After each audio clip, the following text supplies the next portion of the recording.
Good morning, everyone. Good morning. Welcome to Social Media Breakfast. My name's Corey Stamsher. I'm with Region 9 Felt Nutrition, one of the sponsors for Social Media Breakfast. Wes Otto and Mike Sargent from Auto Media Group are also sponsors. They're the ones that brought the donuts, so don't forget to go get those. They look really good. And then also we have Yvonne from the Center for Innovation and Entrepreneurship who provides this beautiful space. So I'm not going to introduce our speaker, I'll let her do that, but join me in welcoming Samantha Felt. Hi everyone. I don't know if you can hear me through the mic. I talk pretty loud, so we should be fine. But yeah, so my name's Samantha Felt. I'm originally from Redwood Falls, Minnesota. I'm a Redwood Valley alumni.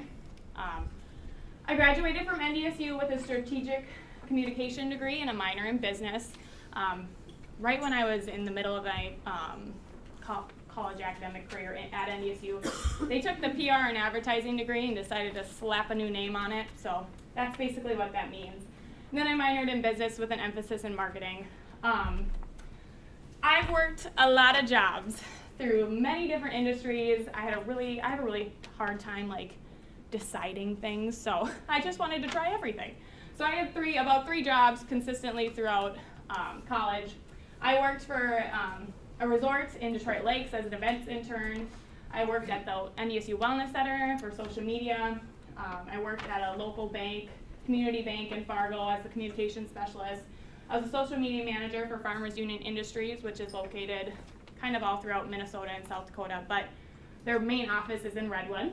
Currently, I'm the Parks and Rec Operation Coordinator. It's a fancy name. I do the youth recreation, I teach group fitness, I work with fitness memberships, and then I do all the marketing and social media for the Parks and Rec department. I also am the communication manager for Redwood Valley Schools. They kind of brought me in. I'm pretty sure they just wanted someone young to do that job. They just figured, let's just slap it onto her. So that's what I do. I do their Facebook, their website, any type of print media that they have. I also work for Redwood Valley Tech Solutions as a social and interactive media manager.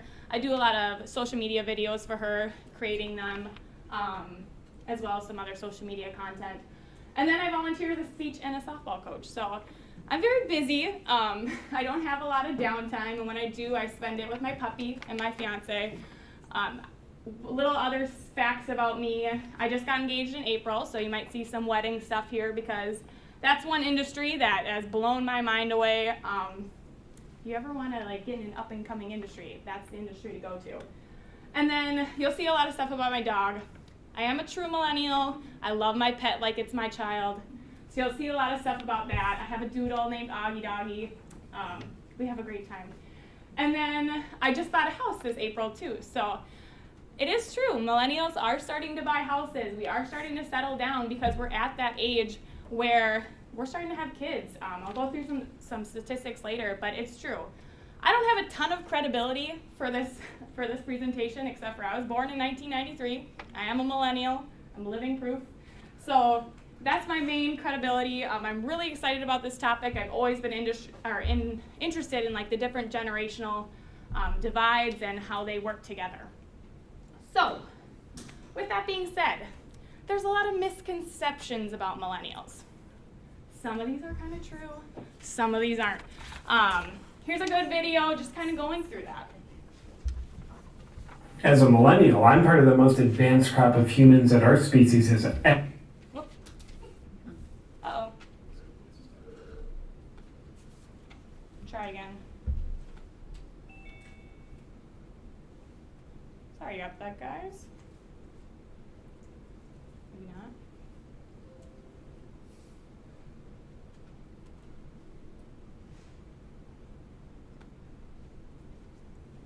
As a millennial, I'm part of the most advanced crop of humans that our species has ever. Oh man. Adjust Yes. the volume within YouTube. Okay. That's why it's not working. Yeah. It won't work on your computer. So let's test it. As a millennial, I'm part of the most advanced. Pretty loud. It's nice to see a millennial have some. As a millennial, I'm part of the most advanced crop of humans that our species has ever seen. I'm not a Gen Z. I love to go out and meet up with friends so we can all sit together looking down at our phones and message other friends who aren't there with us. I like my friends' online personas better than their in-person personas, so I don't associate with them in person anymore. And I can say with confidence, I have literally never held eye contact with anyone. How old am I? I'm 55. According to my birth date, I'm 33, but as a millennial, I don't identify with that age. And it's discrimination to think that I'm as old as my age.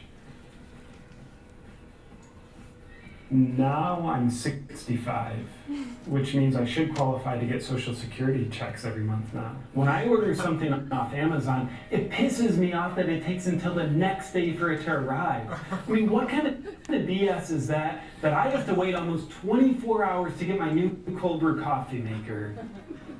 One time I started a petition against Amazon. Then I got tired of all the work it entailed before I sent it out to anyone. But still, when I was a kid, I always won the gold medal on the school's track team. I was only the 18th fastest kid, but I always won the gold medal. So did everyone else on the team, and the opposing team, because we were all the best. What that taught me is that hard work and determination are severe forms of abuse. I learned that I don't need to put effort into being great at something because I can just have people tell me that I'm great at that something instead. I'm great at everything I do. It also taught me that me and my family can file a lawsuit against anyone who doesn't give me a gold medal. I have 87 voicemails that I haven't checked, and I won't because I'm appalled when people call me without texting me first to see if they can call me. It's so inconsiderate. Sorry for the interruption. I just thought the world was probably wanting an update about how my diarrhea is doing. Someone spiked my lunch with gluten yesterday. What? I can't focus. It's a condition, which means it's not my fault. Because I'm a millennial, I care enough to deliberately come across like I don't care at all. That's how much I don't care. But a little reassurance that that's a good thing would be nice. In the professional world, whenever I've had a manager, I've tried to schedule meetings with them for every 45 minutes so that they can go over my work and reassure me that I'm doing a good job. When they point out how my work can be improved, I get upset. I mean, some have even had the nerve to say that I can't take criticism. I'm not gonna listen to what those haters have to say. Haters gonna hate. I just need to work for myself. I need the freedom to be in control of my schedule and to do things my way. And the fact that I think self-responsibility is a form of cruelty and that I know exactly how to not know how to follow through on anything means there's a high probability that I'll be successful working for myself. Awkward. I love using one-word retorts instead of stringing together an actual sentence comprised of coherent thoughts. I also feel like they help show my huge depth of character. My dating life is on point. I have no problem getting the courage to ask a woman out on Tinder. And there's no question that the best way to create a deep, heartfelt connection with someone is to connect to their online dating profile while I'm hiding behind a keyboard. As a millennial, I like to do a little microdosing and talk about the future of VR. I'm so engaged in this reality that I've basically conquered it all. I mean, I have seen almost every episode of every reality TV show, so there's nothing left for me to experience in this reality. So I need virtual reality to bring me my next conquest. I've also progressed my linguistic abilities to the point that now I mostly don't say actual words. I just say letters that stand for words. LOL, LMFAO, WTF, OMG, OMFG, OMMFG, OMMFGD. It's a form of spelling that doesn't require any knowledge in knowing how to read. And it suggests that I put so little effort into saying what I'm saying that I don't even say the words that I'm saying. I just say the letters that say the words that I'm not saying. It's like an intelligent form of illiteracy. I'd like to thank my helicopter parents for always keeping me in a safe nest free of any challenges. Because just like baby birds, you'll never find your wings if you're pushed out of the nest. Never leaving the nest of comfort, that's what gives you the strongest wings. As a millennial, I just want to make an impact on this world.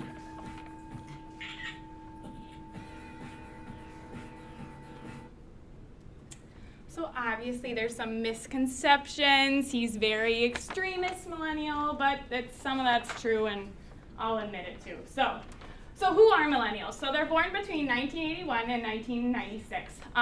That's always skewed to kind of depends where you're looking at that fact. But they're typically aged 23 to 38. I am not talking about your high school students or even your early college students. These are people that are pretty much out of college and in the buying power. They're using their money, they're out in the world, they've got jobs. I'm not talking about Gen Z high school students. I just want to make that clear because they're a different breed, and I will defend that all day long. They make up 25% of the US population.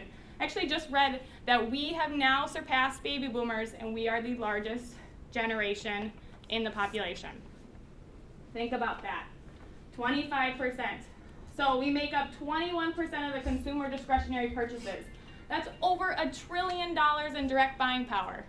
That stat alone should make you interested in this topic. Over $1 trillion spent, and we are in the age of spending. We're buying things. We just got out of college, we have jobs, we have incomes. We're ready to buy. 1 in 4 are parents today. So if you have something that markets to families, parents, that's who you want to market, is the millennials. 46 reported having over 200 Facebook friends compared to the 19% non-millennials. So Facebook is where we're at. We already knew that. We're also at a lot of other things too. But we do have that sense of, this is where our friends are at. This is how we stay in touch. 2.5 times faster to adapt to new technology. I'm obviously not a very good example of that. But known as 46% post original content. So taking our original content, we don't always share everything, we don't copy and paste from the internet, we want the real thing in front of us. 80% want brands to entertain them, and we'll talk about that stat later. 40% want to participate in co-creation of product and brands. Again, we'll talk about that later, that's an important one. And 70% feel a responsibility to share feedback about their experience. These are all really important statistics. These are the proof of what I'm going to show you in the next trends. So what's your typical millennial? Obviously, I'm generalizing this. I'm sure you can find plenty of millennials that don't fit this cookie cutter image, but they might have some qualities. A good example is my fiance always claims he's not a millennial. Never will be, never has been. Yeah, he's 24 years old, like true to the stats. But he says, I'm not a millennial, I don't think like that. Yet every night before bed, he spends a good 20 minutes on his phone on social media, watching Facebook videos. I'm kind of like, yeah, you're a millennial, whether you like it or not. So that brings up number 1. We're really digital savvy. Anything you can put onto our phones as an app, we love it. We spend hours and hours on our phone. I was just talking to Corey.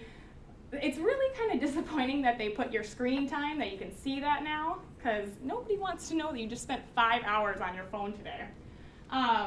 We can pick up new technology really quickly, and we're always searching for the latest technology. I just found online, so I got this Apple Watch right when it came out.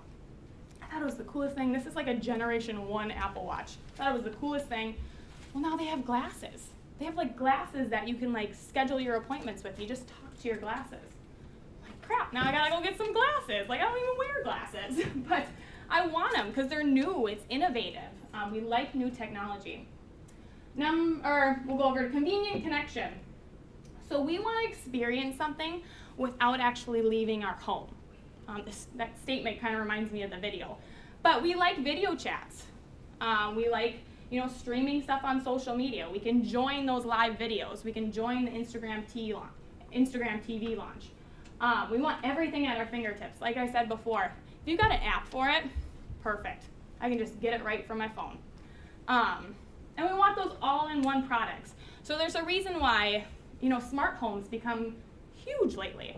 Those Alexas and iHomes and all those different technology pieces, they're all in one.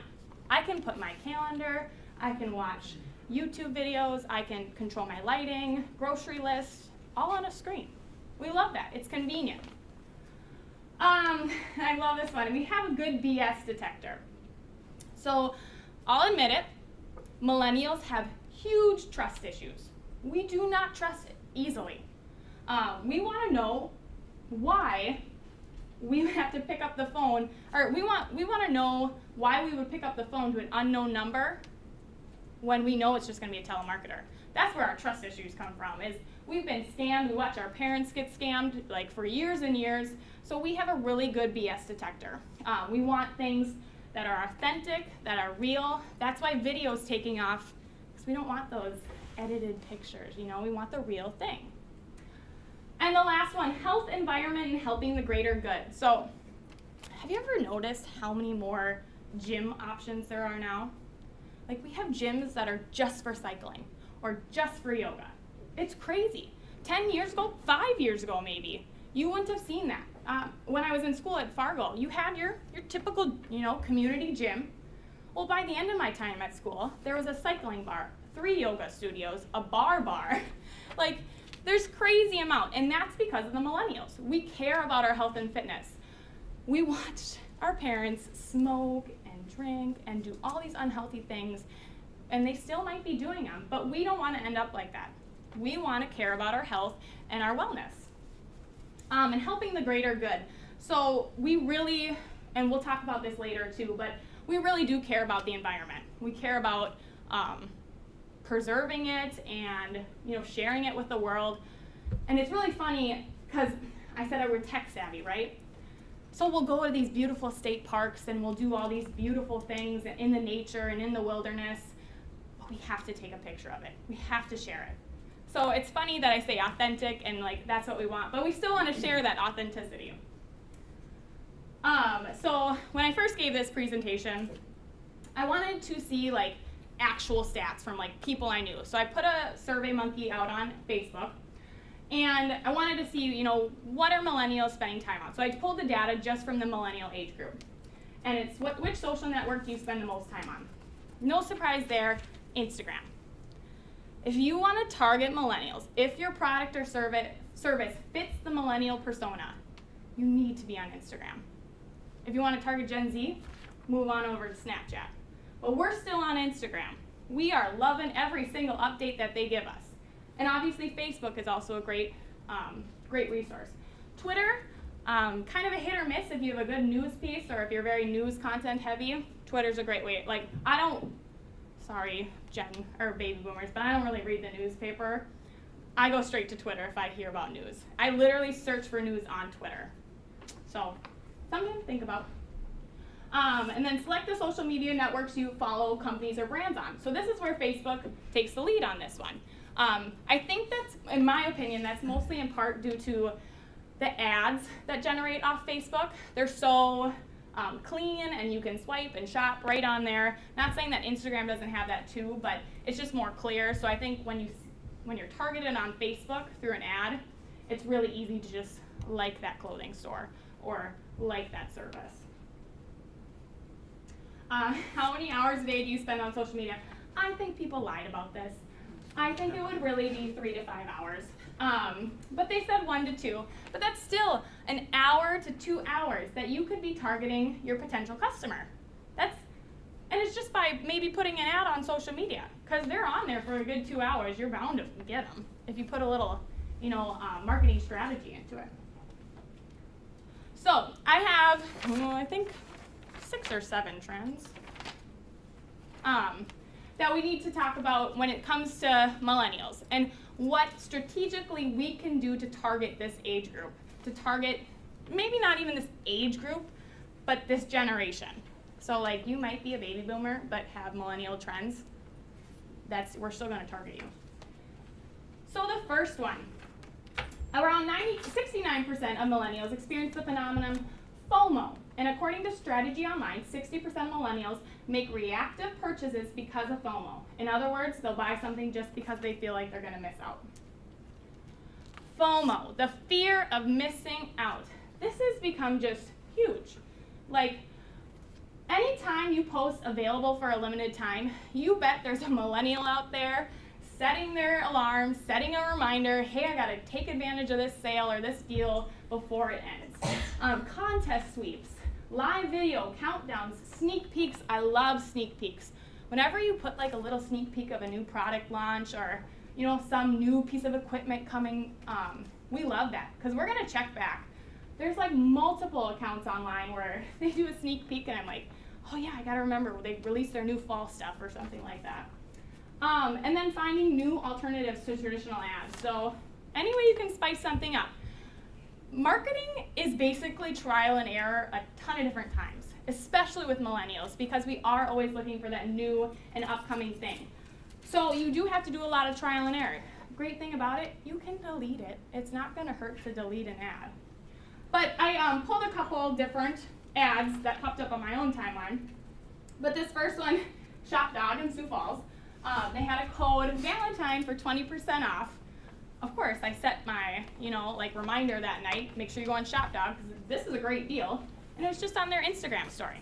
But it was a one-time thing. It was only Valentine's Day.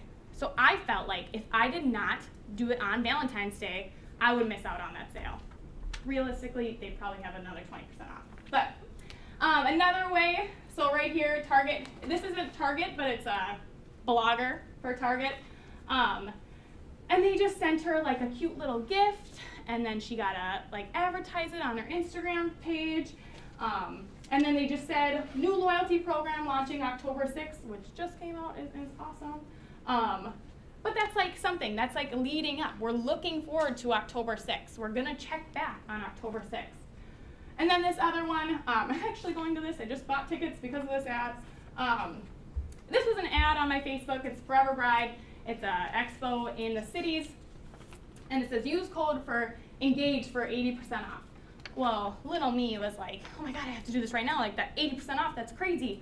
And they've done it for like weeks now, so I'm like, I could have easily waited. But that's what millennials do. We have to jump on it or we're gonna miss out. So FOMO, the fear of missing out. The next trend, so 70% of millennial consumers are influenced by recommendations of their peers in buying decisions. This goes back to that stat I told you about reviews. We feel obligated to give a review about a product or service. Or experience too, if you're staying somewhere.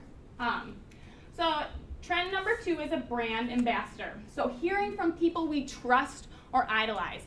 So there's a difference between like little old me posting about something I got at Target versus that Target girl who's posting about Target. She is a brand ambassador. So what they are, they're hired by the organization to promote their products on social media.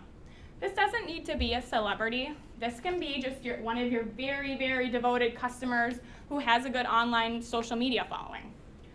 They do product reviews, honest product reviews. Like, we're not looking for someone just that says, I love, I love, I love. No, we're looking for someone that gives us honest product reviews. And hopefully a lot of them are good. Personalized discounts, hashtag ad, because we want the honesty. Tagging brands in the post. I really like this one, separate Facebook or Instagram stories dedicated to the product. So I follow a lot of bloggers, and a lot of those people are brand ambassadors for different brands. And they'll have like separate saved Instagram stories on their profile that I can go and I can look through products that they're brand ambassadors for. And then word of mouth. So word of mouth has totally changed. It's not me telling you guys directly, hey, I went to this convention and I loved it, the place was beautiful. No, it's me, hey, posting about it on social media, or I'm tagging a friend in something I think they would like, or you share and tag, or you comment somebody's name and something. I do that all the time with my fiance. I'm like, hey, you want to buy this? Go for it. Like, comment right on the post. It works like a charm. So that's the new word of mouth. It's a digital word of mouth. So some examples. I told you you see a lot of doodles today. This actually looks a lot like my puppy, but so they went through and they tagged it all. They tagged everything. Obviously, I don't care that much about these ones, but I care about that one. That's where they got the cute bandana, and that's where I want to see it. Also, Peyton 10 for 10% off. That is a personalized discount. Those are so good. You can directly see how well your brand ambassador is doing by how many times that discount comes through. Up in the left-hand corner, those are 3 former Gopher volleyball players. I'm a huge fan of Gopher volleyball. They don't play anymore, but of course I still follow them on social media. And now they work for Adidas, and they're brand ambassadors. So what do? Now I love Adidas. I love their shoes because honestly, I was triggered in through these girls. And I love it because they're going through product launches. They tell me when the new lines come out. But I don't go through Adidas. I go through the brand ambassadors. But it's a win-win situation, actually. And then in the bottom, so if you know what Gymshark is, it's a athletic clothing line. They started off with this girl, Whitney Simmons. She was a brand ambassador, right? So she just had her personalized discount code. She posted a lot of, like, she would buy their products. They might have just sent her products. And she'd, like, try them on and review them. Well, now they gave her her own line. It's the Whitney Simmons line. It's a whole line dedicated to her. And it has blown up. Obviously, this is kind of an extreme measure for, like, the bigger companies, but it's a great example of something new, something creative. And she has her own makeup line now. Like, it's crazy. And she just started off as a girl who posted about her fitness. Gymshark picked her up, said, hey, you want to wear our clothing? And now she has her own line. So brand ambassadors, if you have someone that you can think of that would be great at this, maybe start that, give it a trial. This is just some more stats. So the power of online reviews. So 7 in 10 US consumers seek out reviews or opinions before purchasing. So I had a stat back here. We spend up to 25 hours online each week. I could pretty much admit that a good half of that is like looking up products and reviewing them, because I won't buy a product unless I've searched at least 3 review sites, or like I've seen, you know, reviews from the actual place that I would buy it from, or from Amazon, or from Yelp. Like, we have to review it. A good example is, so my fiance was buying an auger, a fish auger, ice fishing auger, and I was like, okay, have you bought it yet? Have you bought it yet? And he's like, no, I can't decide. And little did I know, he had spent hours and weeks and days just watching YouTube videos, reviewing augers over and over again. At one point I was like, this has got to stop. Like, I can't listen to one more old guy talk about his auger. Like, I can't do it. And of course they're not like fancy videos. They're honest videos telling me, showing me how the auger works. Got real annoying, but he finally decided on one. But he had to go through, especially a big purchase like that. Especially big purchases. Cars, we're not gonna make that decision in a day. You better believe we're gonna come back like 3 times. And that's just the way millennials shop. 81% are categorized, 81% of these are categorized as millennials. 57 are suspicious of businesses with only positive reviews. That's a big one. When you scroll through a review section on Amazon or anywhere, I'm not gonna lie, I look for the bad review. I get the 5 stars. I'm sure they have a great justification of why it's 5 stars, but why is it getting 2 stars? So we look for the bad review, because maybe it was just a personal opinion. Let's hope it's just a personal opinion. 54% will try a recommended product or service with a bad review. 174 is the average amount millennials spend per month on eating out. So if you have a business where there's food involved.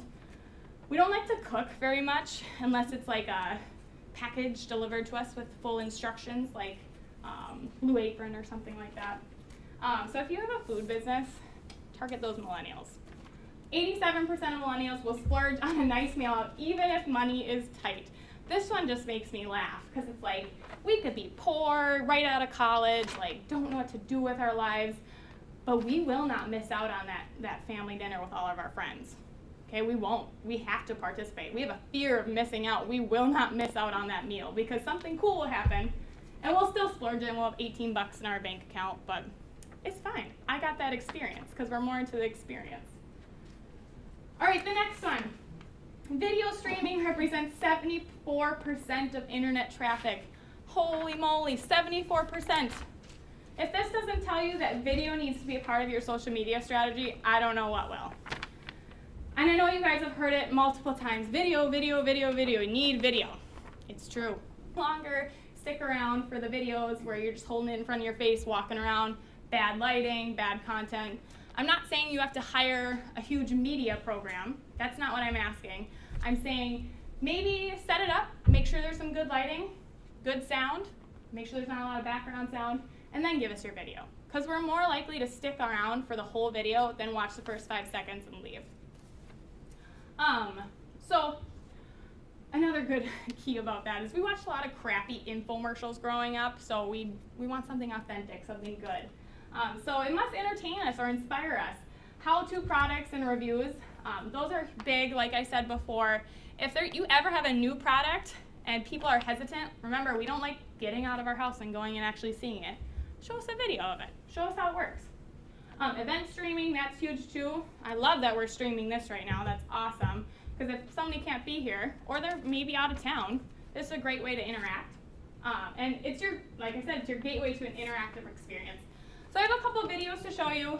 This first one's just a really simple video. It's really, really simple. It's honestly a slideshow with some music, a little animation. But I wanted to watch the whole thing.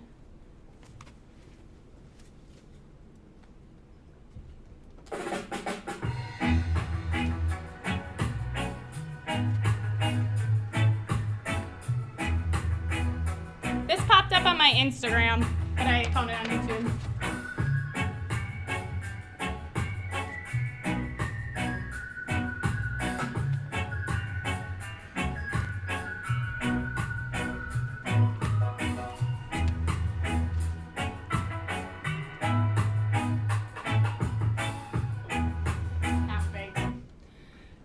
Super easy, right? Cute, catchy music. You don't even have to listen to the music. There's no words behind it. But I had to see what number 1 was. I could not just stop. Like, you can't just stop and not see what number 1 was. I honestly thought it was going to be Cherry Garcia. It has been for years. I'm a big ice cream fan. But that's what I mean, though. It's engaging. It's entertaining. Like, you have to see what number 1 is. And that's super easy to make. I make videos. That's one of the easiest ones I've ever seen. A different example, a how-to example. So I looked up online the best how-to product review video, I think it was how-to, and Martha Stewart popped up. I was like, oh, this is the most viewed how-to video on Facebook, and I was just blown away. I'm not gonna watch the whole thing, but she just has a camera props. I mean, it's Martha Stewart, so it's probably a little more extreme. Actually, no, I think someone's holding this camera. And it's just her and a buddy, and it's got a cute little background. It's Martha Stewart with Kevin Sharkey, your old friend, Kevin. And today we are very excited because we have a very interesting bunch of projects for you to decorate your home for the holidays. Literally, the camera's shaking, which I don't like, but I still want to see what she's gonna do with this decor. I won't watch the whole thing, but she's promoting her product, and then you get to see Martha Stewart as a live, actual person doing the things she talks about. It's not like it's a staged photo where everything looks perfect. No, that was a handheld camera, and she's just on Facebook Live, and she's like, hey, let me show you some cute decorating tips. Authentic, real, and honest. Can I ask you a question on reviews? Yeah. On what? So on reviews? Yeah. So you mentioned you check out reviews. What are your most popular places you look for reviews? You mentioned Yelp. So anytime it's a service, Yelp is a big one. Really, wherever I'm buying the product from, I have to look through all those. And then for some of the bigger things, I'll go to the bloggers. So anytime, I'm shopping for a car right now, I'm gonna look at all the bloggers and what they say about Minnesota driving and finding the best car in the winter. Sometimes with a local store, I would just highly recommend you have a review section where people can maybe post the outfit or them using the service or something like that, so I can see it on a real person rather than a staged event. So if it is a local store, I highly recommend having some type of comment section or review section on that product that you're selling online. Or Instagram. That's another, it's kind of like a review there too. When you go to where they tag you in it, that's a good one, because then you can see it on real people or see it in action. So the next one, 80% of millennials want brands to entertain them. We are needy. I hate to admit it to you, but we do not settle. We are very needy. It's not a quality I love, but it's quality we have. So content with meaning and make it personalized. So the first one, relevant and diverse content. So if you're going to be using targeted ads, if you're going to be putting in marketing dollars to your strategy, make sure they actually relate to the customers you're targeting. If you don't already have like a persona that you're targeting, and I'm hoping it's one of them's millennial already, you're already set behind. You got to get that persona. You got to know, what would the ideal customer look like to you, and then target them specifically online. Have it apply to our lifestyles and interests. So obviously I'm shopping for a honeymoon. I'm looking at all these places, and this pops up on my Facebook. It's just like an experience. They offer like a coupon, and it's directly to me. They took my content of searching and all the cookies and everything, and they found me because they're directly targeting my age, engaged, whatever other data they found on me. But that's the great part about today's age is we have that data. I just don't think that a lot of, especially small business owners, aren't using it. Like, that's where you're going to directly target us. So, next one. When you're posting, ask yourself this question. Does it teach, share, or engage my audience? So when I say that, teach, am I learning a new skill or about recent news that happens? Am I learning something from this post? Share. Are you sharing information about your organization or a topic that you're promoting or something like that? It might not necessarily be knowledge, but it's just information that we might want to know. And then engage. So do I get to participate somehow? We love participating. We want to be entertained. We want to engage. We want to think that we had something to do with whatever you're trying to sell. So this is a great one. Happy Twins Trivia Tuesday. Correctly answer the question below for a chance to win a prize pack. That's great. I can click on that link, enter my answer, and I get to almost win something. Like, that's awesome. I'm engaging. It's a simple question. And then they probably end up sharing it. It's just a way to get easy marketing dollars out of you because people are engaging. They're using it. And then sincere relationships. So I know that we're in a world of digital and everything seems to be through a screen, which is true, but that doesn't mean you can't go meet the person. Put them on your Instagram. They might not be a brand consumer, but you can still use their footage, and you can still, or a brand ambassador, but you can still use their footage. And people like that you're personal, that you care about whoever your customers are. Comment back. So this is a great example up above. Can't wait for mine to come in the mail from FabFitFun. And they commented back. They said, hey, Lindsay, thanks so much for sharing. We're really excited about it too. We hope you love it. That wasn't a negative comment. She wasn't playing like defense against it. She was just commenting back because it was a great comment. Engaging with them about even the positives is really important. We like to feel special. We're needy. We want that attention. It's sad, but it's true. And then listen to them. So say there is a negative comment or a negative review.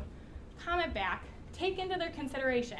If it's something related to your product or service, really take it into consideration because normally if one person's thinking it, there's another person thinking it too. So just content with meaning. Like, we don't buy into the traditional ads anymore. I hate to break it to you. We want new, we want engaging, we want to be entertained, and we are needy. Next one, so 90% of consumers rate an immediate response is as important or very important when they have a customer service question. This one's my new one. Accessibility, and I felt like this was really important to put into the conversation because like I said, we are digital savvy, we want everything at our fingertips. I love this thing. Social is the new SEO. Sorry for all the web designers out there, you're still very important. I just think that social is taking a step up. I know for a fact a lot of people go straight to one of their social media apps to search for something. I'm not saying that Google isn't still relevant, but I'm gonna go search for a boutique or maybe even like cars.com, I'm going straight to the app. I'm not going to cars.com, I have an app that does that now. Social is the new SEO. So are you Instagram worthy? Ask yourself that. Are you worthy? Does your content work with Instagram? Because if it doesn't, I think you need to re-strategize. Because we saw before, our number one place we're at is Instagram. So you gotta make sure your content is Instagram worthy. And then where's your initial contact coming from? So are you getting messages via Facebook, via Insta?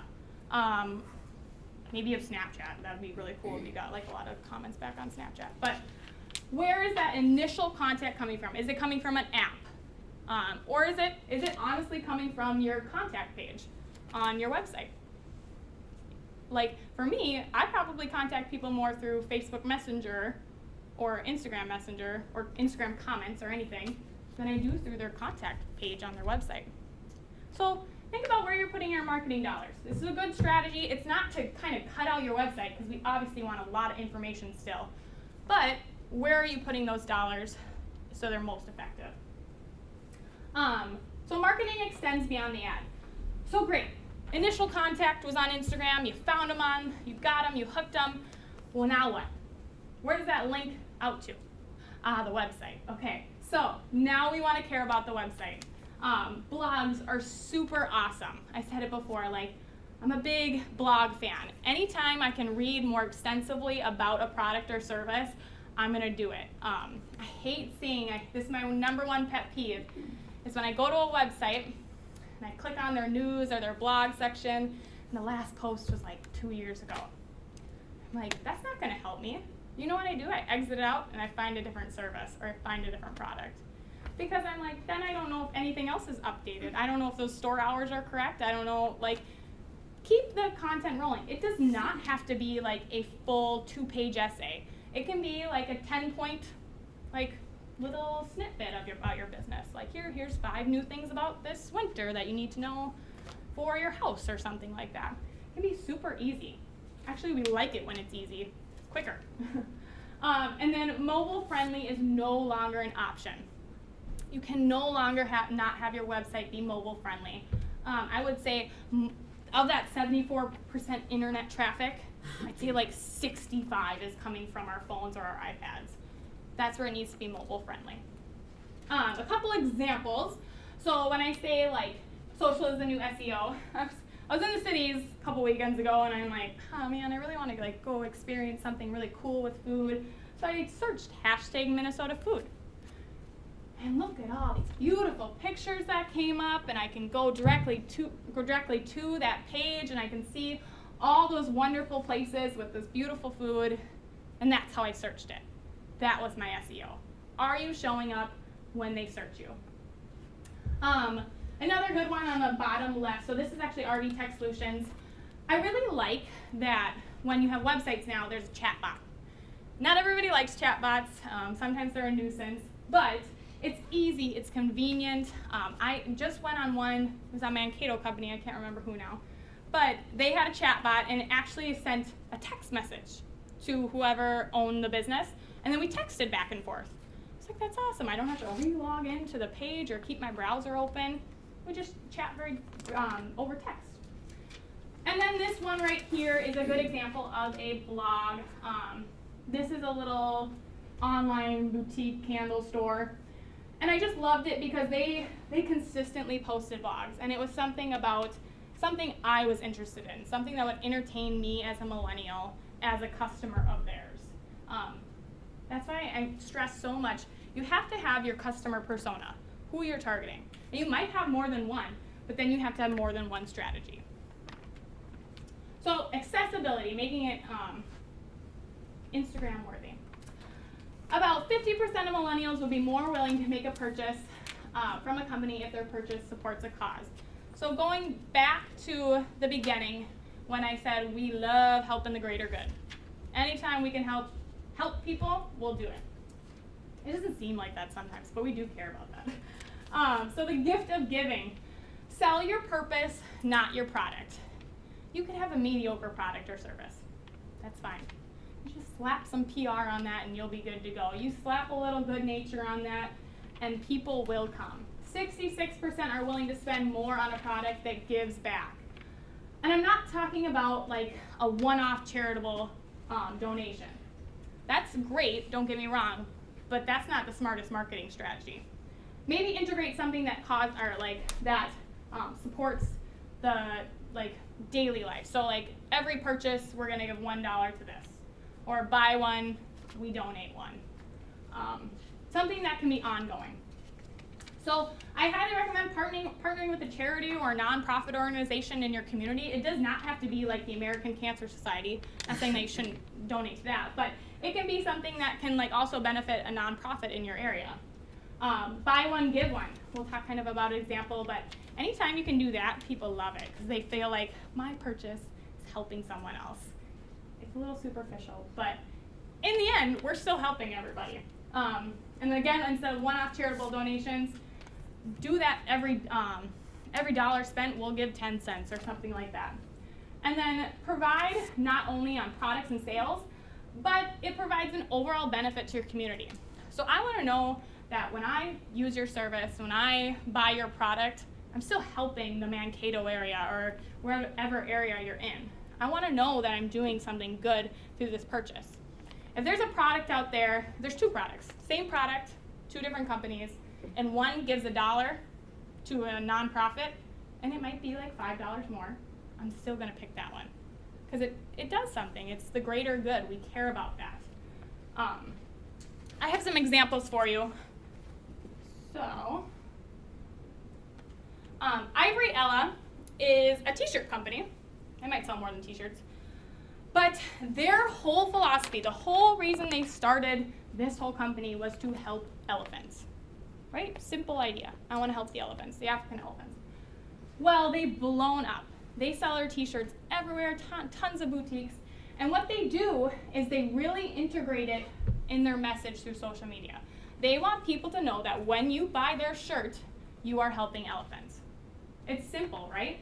But nobody's going to know that if you don't tell us. And if you go on their website, they have tons of blogs about like current situations of the elephants. And this doesn't have to be something as big as elephants. Like I said, you can pick a nonprofit in your community, and they're going to love it. They're going to love that they're going to get some PR out of it, and they're going to get some help. So Ivory Ella is my first example. Warby Parker. If you don't know what Warby Parker is, it's a glasses company, and they like send you 5 glasses, you try them on, you pick your favorite, and then you send them back and order that favorite. It's awesome. So they just started something that like it's a buy one, give one. So you buy a pair of their glasses, they're going to give a pair to lower income areas or overseas or something like that. But they have a whole section on their website just telling this story. And sure, this is a great way that you can pull content from to post onto your social media. You don't have to just post it all on a post on social media. Have a footprint and then work off of that. So it's just a blog post and it just tells you exactly what you're doing. It's very honest, lots of information, so you know where it's going, how it's being used. So that's Warby Parker. Tom's. Everybody kind of knows Tom's, the shoe company, but they do buy one, give one as well. And what I kind of liked about Tom's is they really put their message out there. They picked a lane and they stuck to it, and that's the message they create. So if you don't agree with them, you're kind of losing customers that way. But you also have some very devoted customers. So their message, whether it's, roll in peace or, they pick a lot of like very controversial issues, so you kind of got to pick a side. But like I said, you're going to get devoted customers then. Those customers who agree with your stance, then they're going to go to you for shoes. They're not going to go to someone else because they know that you agree with them, you line up with their values. So that's Tom's. And my favorite, Love Your Melon, a good Minnesota company. Love Your Melon donates to cancer through every purchase. I think it's children's cancer. I'm not actually positive, but they do a really good job of kind of like showing their message and going into the hospital, giving those kids and some people might think, well, they should just do it. They don't need to get all this PR from it. But it's like, how would people know if you don't show it? We want people to engage. We want people to buy these hats so that we're giving back to everyone that needs it. So Love Your Melon, if you're ever looking for a good example on how to integrate a nonprofit in or really just share your message about like doing stuff for the greater good, This is a great example to look at.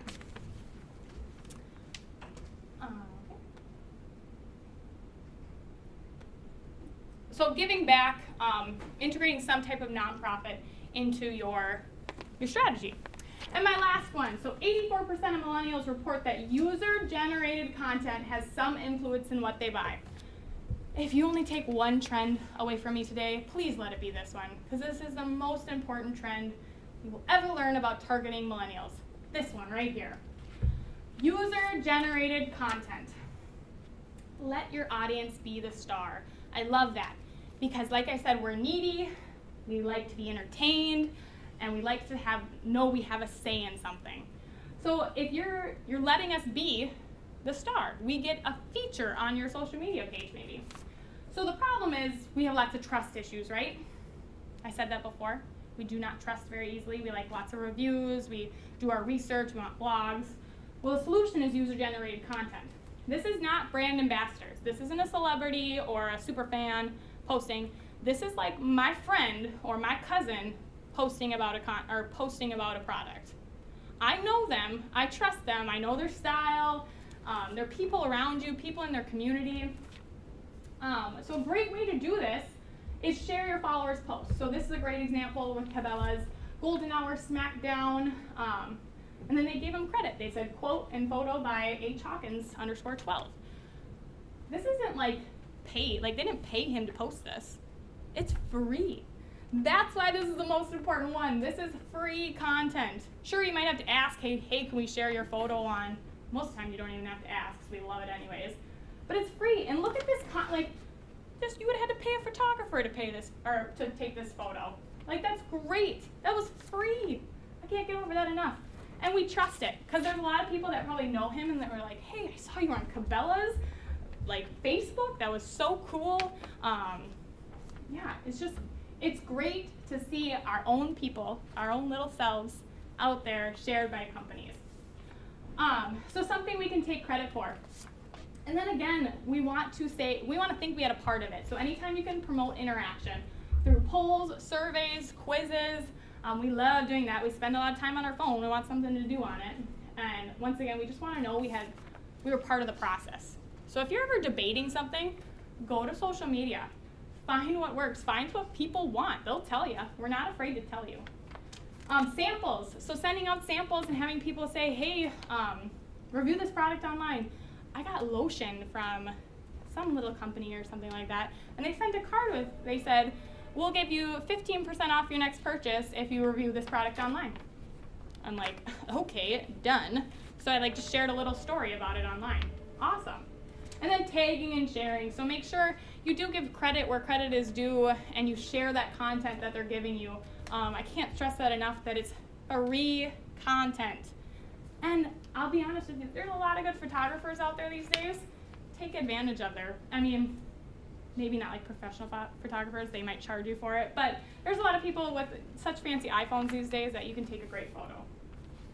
Some examples, Starbucks up here, they just took people who were buying their cups when they did this promotion, and that's what they used as their content for like a good month. It's free. As Seen on Me, this is a website, and they actually have a part of their website dedicated to it. So if you're doing hashtag As Seen on Me, these are real people wearing the clothes. I can see it. I don't have to wonder, okay, I'm not 6'2" and a size 2. What is that going to look like on me? No, it's a real person. Not that these guys are all really skinny too, but it's still real people, and you can see that fits a little differently on somebody taller or shorter. And then Airbnb is my favorite example of user-generated content, because I don't think they've ever put out their own content. I'm pretty sure they just share all these amazing pictures that they get from people traveling everywhere. So user-generated content is an awesome way. You can use it almost over every single social media platform. So it's something to consider to put into your strategy. So in review, number 1, fear of missing out. Put a deadline on it. Put a sneak peek out there. We don't want to miss out on it. 2, brand ambassadors. If you have someone in your company already that is great resource, that is like your super fan, use them. Reach out to them. 3, video. That's pretty self-explanatory. Just make sure it's good content. 4, content with meaning, and it's personalized. We're needy. We need to feel special. Make sure you use that data that you're collecting. 5, accessibility. So if you can create an app, create a shortcut on social media, any type of new technology that makes it more accessible to reach your content. Because remember, social media is the new SEO. 6, gift of giving. This is kind of something you got to take a little more time to think about to integrate into your marketing strategy, but I can guarantee it will pay off in the long run. And then the most important one, user-generated content. Get that free content from your customers that are posting it anyways, and then show that a real person is using your product or service. And that is all I have for you today. Do we have any questions out there? I know I talked about a lot and I talk really fast, so.